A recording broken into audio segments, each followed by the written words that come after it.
দুইটা খবর দেখেন। একটা হচ্ছে গণ অভ্যুত্থানে আহতদের মিরপুর সড়ক অবরোধ, যান চলাচল বন্ধ। সড়কের উপর কারা?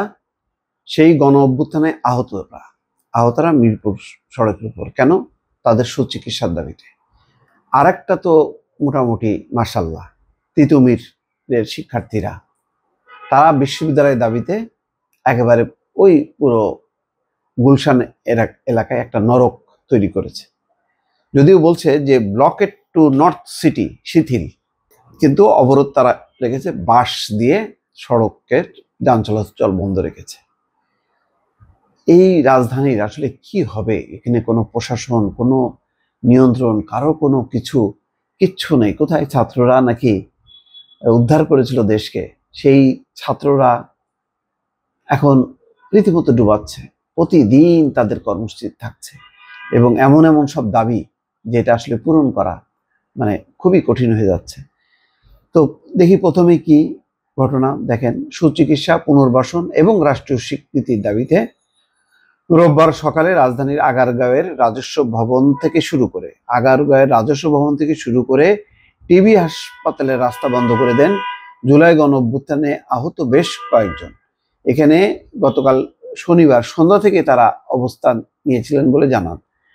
সকালে আগারগাঁওয়ের রাজস্ব ভবন, 250 শয্যার টিবি হাসপাতাল ও জাতীয় চক্ষু বিজ্ঞান ইনস্টিটিউটের সামনে অবস্থান নেন আহতরা।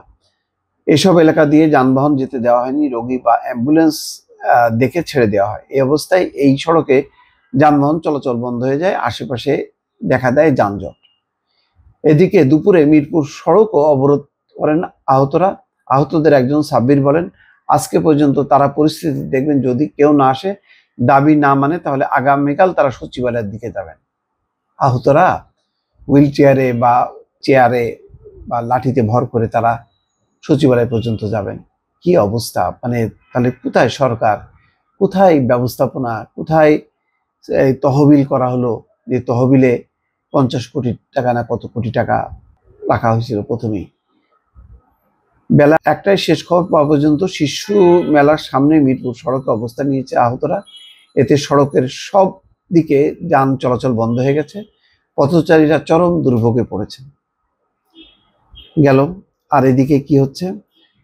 সরকারি তিতুমির কলেজকে বিশ্ববিদ্যালয় করার দাবিতে ঢাকা মহাখালীতে কলেজের সামনে সড়ক অবরোধ করেছেন শিক্ষার্থীরা। তাহলে ওইদিকে মিরপুর, এদিকে গুলশান বা মহাখালী, এইসব অঞ্চলের অবস্থাটা বোঝেন একটু। রোববার বেলা 11টা 50 তারা সড়ক অবরোধ করেন। এতে সড়কের উভয় পাশে যান চলাচল বন্ধ হয়ে যায়। কলেজের সামনে কয়েকজন শিক্ষার্থী অনশন কর্মসূচি অব্যাহত রেখেছে। এই কর্মসূচির নাম দেওয়া হয়েছে বারাসাত ব্যারিকেড বা সড়ক ও রেলপথ অবরোধ কর্মসূচি। তবে বিশ্ব ইজতেমা আখেরি মোনাজাতের কথা চিন্তা করে ব্লকেট টু নর্থ সিটি কর্মসূচি শিথিল করেছেন বলে জানিয়েছেন তিতুমির কলেজের শিক্ষার্থীরা। দুপুর 12টায় ক্যাম্পাসের সামনে সংবাদ সম্মেলন করে এই ঘোষণা দেন আন্দোলনের সম্মুখ সারিতে থাকা 18-19 সেশনের শিক্ষার্থী অলি আহাদ। তার মানে বিশ্ব ইজতেমার জন্য খানিকটা বিরতি, তারপর আবার যথারীতি শুরু হবে। অথচ শিক্ষা মন্ত্রণালয় বলেছে যে এদের কোনো যৌক্তিক কোনো দাবি না, সবগুলো কলেজকে মিলে, 7টা কলেজকে মিলে একটা আলাদা বিশ্ববিদ্যালয় করা হচ্ছে। আলাদাভাবে কোনো কলেজকে কোনো বিশ্ববিদ্যালয় করা হবে না। তো এখন কি হবে তাহলে? এই দাবি দেওয়া কিভাবে নিরসন হবে? বা কোনো ছাত্র সংগঠন এগুলি দায়িত্ব নিয়ে সরকারের সঙ্গে কথাবার্তা বলে সমাধান করবে কিনা, মানে কোনো কিছু দিশা পাওয়া যাচ্ছে না। কিন্তু প্রতিদিন সড়কের উপরে এই অশান্তি চলছেই। দর্শক, ভালো থাকবেন। আল্লাহ হাফেজ।